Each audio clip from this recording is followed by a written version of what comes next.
လေးတွေနဲ့ကျွန်တော်စူးစမ်းနေတာပါကျိုးသားပေါ့ဗျာကျွန်တော်ဘသူကိုမှလည်းမစော်ကားတယ်လို့ဘသူကိုမှလည်းပကုံးလိုက်မရှိပါဘူးဟုတ်ကဲ့ကျွန်တော်ပြောတဲ့တာလေးတွေရှိရင်ကျွန်တော်ပြောတယ်ဒီခုလို့လှုပ်ရှားရှိရလေးပဲကျွန်တော်လုပ်ပါတယ်ကျွန်တော်မပြောဘူးဆိုကြတဲ့အကြောင်းအရာတစ်ခုခုအနည်းရှိနေလို့ပဲမှတ်ထားပြပါ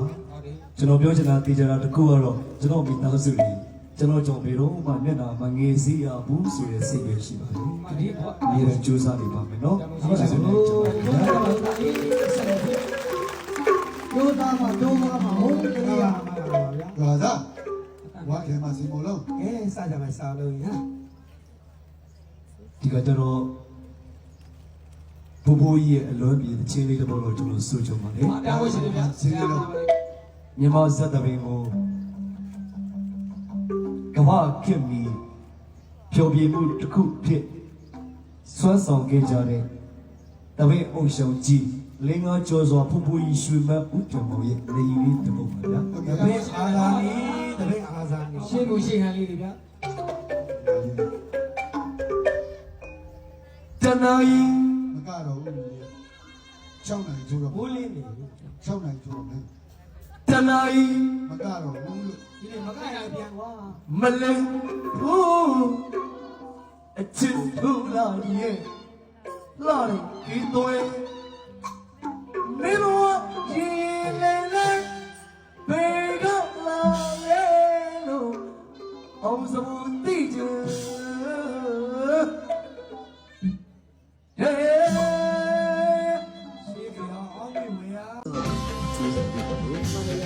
စာရီစစားကလေးစချီမာလေးကားရဲ့ညာချစ်ခုံတန်လေးရချနေရတယ်ပြောစရာဒီပွဲကင်းချင်းလေးစပူချစ်သူပါရင်လက်ကလေးထောင်းွယ်အောင်စပူလေးကားရဲ့ညာချစ်ခုံတန်လေးရချနေရတယ်ပြောစရာဒီပွဲကင်းချင်းလေးစပူချစ်သူပါရင်လက်ကလေးထောင်းွယ်အဲ့ဒီတော့ကျွန်တော်ကွန်းကြံကုန်းမှာစပြီးကတော့လူကြီးတွေက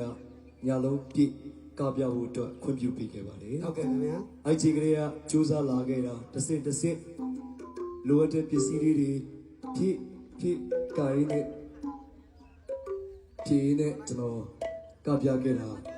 ပြီးကြတဲ့နှစ်ကလေးကကျွန်တော်ပဲခူးရွှေမော်တော်စီတော်မြတ်ကြီးရဲ့ပွဲတော်ကြီးမှာဝင်ဖို့အတွက်စူးစမ်းခဲ့ပါတယ်မမရရဒီနေရာကြီးမှာကျွန်တော်ဇက်ယုံတော်စောက်ထားခဲ့တာပါမထင်မဖဲနဲ့တဘာဝဘေးအနေနဲ့ညီငယ်လေးကဝင်လာတော့ကျွန်တော်တို့ဟုတ်တယ်မကပြလိုက်ရဘူးပေါ့လေပြီးတကယ်တော့ပြီးကြတဲ့နှစ်ကလေးကကျွန်တော်တို့ကာဖို့အစီအစဉ်ခဲ့တာပါဟုတ်တယ်ဒီနှစ်တော့ကျွန်တော်တို့ကပြခွင့်ရခဲ့ပါပြီဒီနေရာမှာပြောချင်တာကကျွန်တော်ဒီနှစ်ဒီမှာကာဖို့အတွက်လဲများကြီးကိုစောစားမှုတစ်ခုလိုပဲပြောရမှာပေါ့လေဟုတ်ကဲ့ဗျာကျွန်တော်အနေထားနဲ့ကျွန်တော်အောင်မြင်မှုလေးနဲ့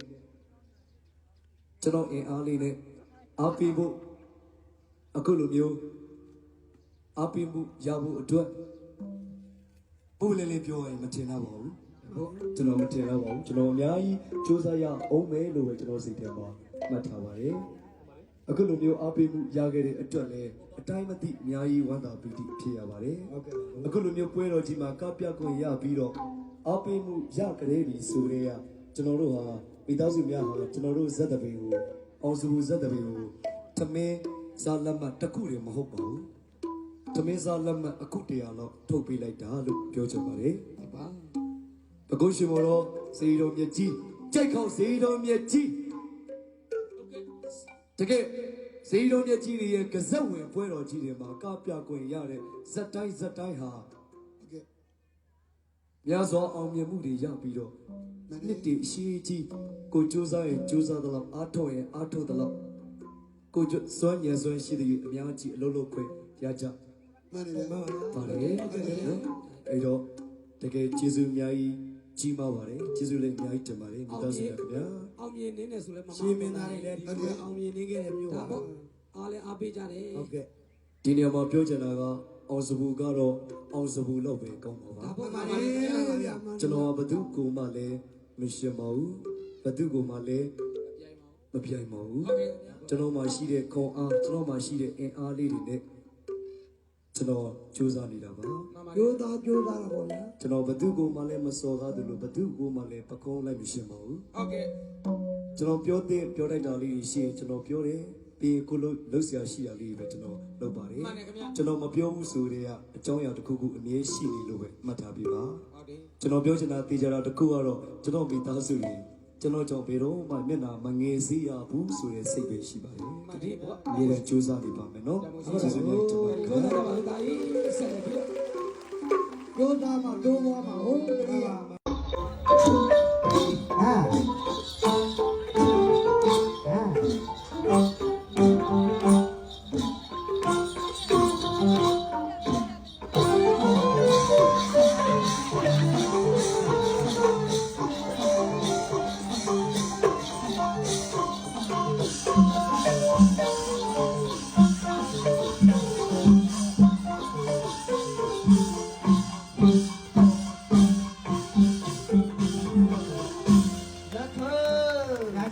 ငါကြီးပြမယ်နော်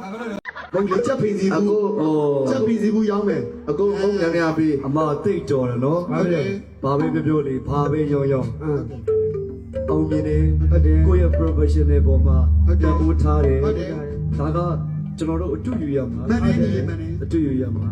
အတူယူပါအစ်စ်တွေကိုဖဲပြီးပါလေ အရင်တော့ အကောင်းပြောတာခမရတော့အဲ့လိုထုံတဲ့စကားရီပေါ့ ရေတော့ပါရှိပေါ့လေလို့ အရင်တော့ဆိုရင်ဗတိမရဲ့အချိန်ပေါင်းစားခြင်းတန်းစီရ အခုတန်းစီစရာမလိုတော့ဘူး ဘယ်လိုဖြစ်တော့ ပါကီပိတ်စနစ်နဲ့တော့ရောင်းလို့ရပြီ ဟုတ်လား ဒီလိုဆိုလက်နဲ့နေတာအခုလက်နဲ့မနေတော့ဘူးချက်တောင်းနေနေတာအဲ့ကောင် မပတိမချင်မောင်းစားလို့ မာကတ်တင်းတွေစင်ပြီး တချို့ချင်မောင်းတွေကလေစားလိုက်လေမျက်နှာနဲ့နဲ့ရုပ်ပြောက်သွားတယ်ပြုတ်သွားမပတိမချင်မောင်းစားကြည့်ဘလူးရုပ်ပြုတ်သွားစားလာကောင်းတယ်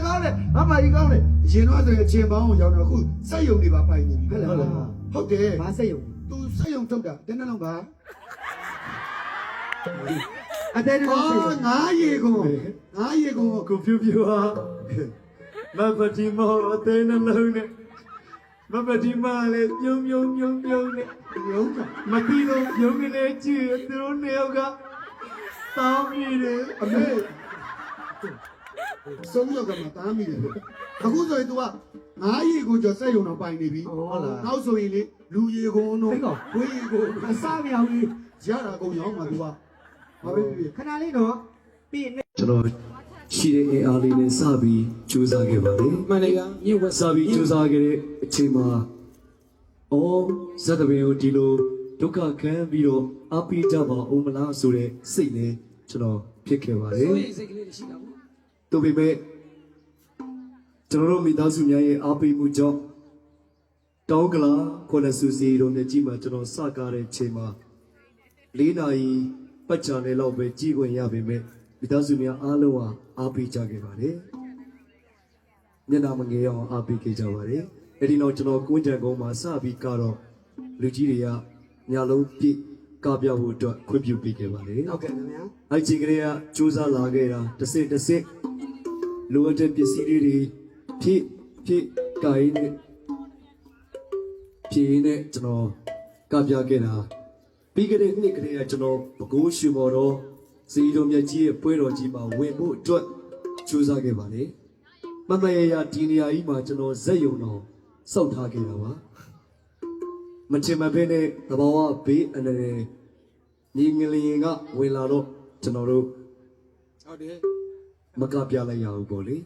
ပြီးတကယ်တော့ပြီးခဲ့တဲ့နှစ်ကလေးကကျွန်တော်တို့ ကာကိုကြီး ကာဖို့အစီအစဉ်ခဲ့တာပါ ဟုတ်တယ် ဒီနှစ်တော့ကျွန်တော်တို့ကပြခွင့်ရခဲ့ပါပြီဒီနေ့မှာပြောချင်တာကကျွန်တော်ဒီနေ့ဒီမှာကဖို့အတွက်လည်းအများကြီးကိုစွန့်စားမှုတစ်ခုလိုပဲပြောရမှာပေါ့လေ ဟုတ်တယ်ဗျာ ကျွန်တော်အနေထားနဲ့ကျွန်တော်အောင်မြင်မှုလေးနဲ့ကျွန်တော်အင်အားလေးနဲ့အားပေးဖို့အခုလိုမျိုးအားပေးမှုရဖို့အတွက်ပုံလေးလေးပြောရင်မထင်တော့ပါဘူးဟုတ်ကျွန်တော်မထင်တော့ပါဘူးကျွန်တော်အများကြီးစူးစမ်းရအောင်ပဲလို့ပဲကျွန်တော်စိတ်ထဲမှာမှတ်ထားပါတယ်အခုလိုမျိုးအားပေးမှုရခဲ့တဲ့အတွက်လည်းအတိုင်းမသိအများကြီးဝမ်းသာပီတိဖြစ်ရပါတယ် ဟုတ်ကဲ့ အခုလိုမျိုးပွဲတော်ကြီးမှာကပြခွင့်ရပြီးတော့အားပေးမှုရကြပြီဆိုကြတဲ့ ကျွန်တော်တို့ဟာမိသားစုများဟာကျွန်တော်တို့ဇက်တပင်ကိုအောင်စုဇက်တပင်ကိုသမင်းစားလက်မှတ်တစ်ခုတည်းမဟုတ်ပါဘူးသမင်းစားလက်မှတ်အခု100လောက်ထုတ်ပေးလိုက်တာလို့ပြောချင်ပါတယ်ပကုရှိမောတော်စီတော်မြတ်ကြီးကြိုက်ခေါက်စီတော်မြတ်ကြီးတကယ်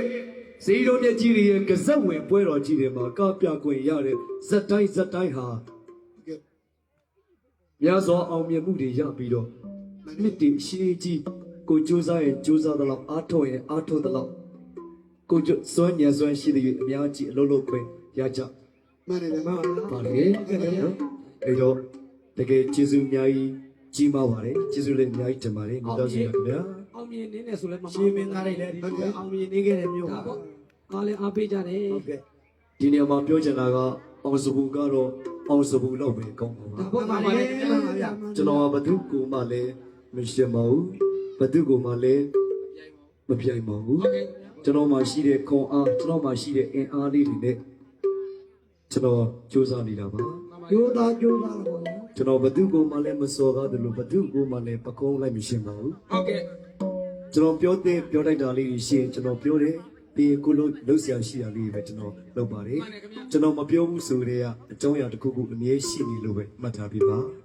ကျွန်တော်ပြောချင်တာတေချာတာတစ်ခုကတော့ကျွန်တော်မိသားစုတွေကျွန်တော်ကြောင့်ဘယ်တော့မှမျက်နှာမငယ်စေရဘူးဆိုတဲ့စိတ်ပဲရှိပါတယ် ဒီပေါ့ အမြဲတမ်းကြိုးစားနေပါမယ်နော်ကျေးဇူးများတင်ပါတယ် ကျိုးသားမှာဟုတ်ကဲ့ အစင်းကကျွေးသူစားရွေ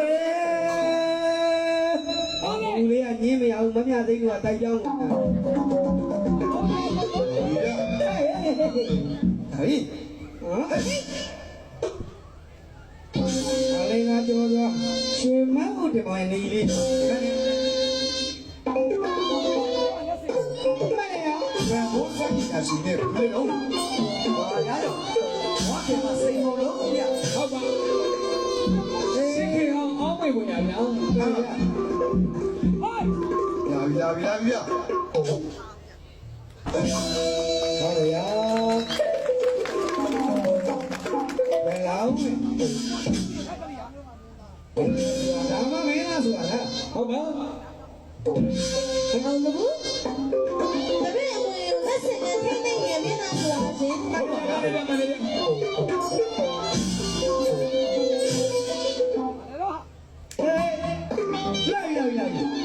好主意了，你节目没到这里，搞了，好主意了。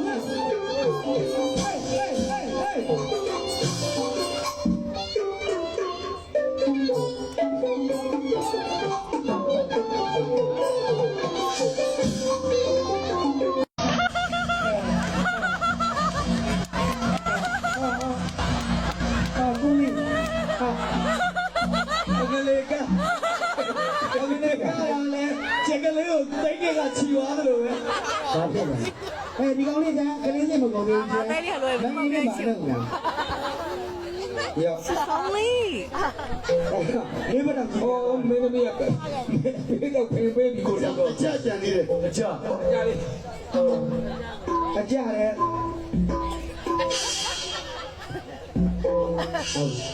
ဆရာလေးကွာ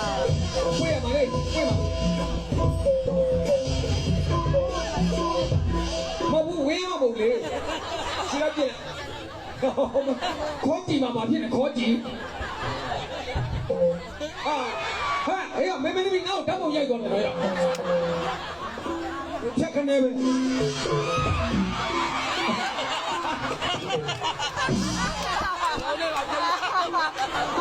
ြစ်ချင်တယ်ကိုဖြစ်နေကြတာဟေး 这个嘛，你进来了，这个他妈又背那个气泡的了，这个他妈包嘛，这个原来个不的，哎，我这包嘛气啊，啥子多啊？哎，不要跑你那边哦， တပည့်ခက်ကိုမလူပဲနဲ့ပတ်စံအောင်လိုက်လူပဲရ 哎，他妈十块里面就够了。 ကိုမျိုးရဲ့စမ်းဒီလိုလေးလဲလဲမယ်တွားရက်လေဝါတွေ စတုံးပြုတ်ကြတဲ့အတွက်ဒီညတညာချင်းဖြတ်ပြီးတော့ အခုလည်းတောက်ချောက်ဖြတ်တယ် 飘飘片。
ကျွန်တော်သူမခွေချင်သေးဘူးကျွန်တော်သူ